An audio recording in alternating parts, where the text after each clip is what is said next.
O'zi oilalarda ajrimlarga nima sabab bo'lyapti? Birinchisi, oilada ma'rifatni yetishmasligi. Oiladagi ko'plab kelishmovchiliklarni tegini qaraydigan bo'lsak, ilmsizlik bo'lib turibdi. Tushunmovchilik bo'lib turibdi. Ilmli va iymonli kishilar nafaqat dunyo, balki oxirat uchun ham harakat qilishadi. Men ana shu ajrim yoqasida turgan oilalarga kirdik. Qaynota qaynanalar bosh bo'lishyapti ajrimga. Ularga tushuntirdim, hoji doda, unday qilmanglar. Farzandingizni farzandlari ham bor ekan, mana ikkita farzandi bor ekan o'g'lingizni. Qo'ying. Ertaga bular sizni nima deb duo qiladi? Bir kun o'tib ketamiz. 60 dan ham oshib qolgansiz, mana qancha umrimiz qoldi bu yog'iga. Shular ajrashmasin, jon bolam ajrashmagin. Mana desang ajrashmaysan.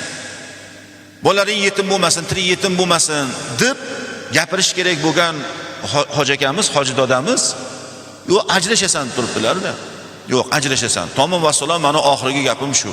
Men keyin ularga jahl qilib aytdim. Ertaga bular siz vafot etganingizdan keyin sizni qabringizni tepasiga borib, "Ey Robbim, mana bu qabrda dodam, mana bunisida buvim yotibdilar. Bularni kechirgin, gunohlarini avf etgin" deydimi yoki borib sizni qabringizni tepadimi bular? Bizani yoshligimizni shu odamlar o'g'illadi deb ertaga sizni qabringizni tepasiga borib, qabrda azob bo'lsa shular birinchi azoblanasin deb aytadimi dedim. Ularga ham ta'sir qilmadi. Mayli, bu hayot, har xil voqealar bo'ladi. Demak, mana shu ajrimga sabab bo'layotgan narsalardan biri mana shu ilmsizlik.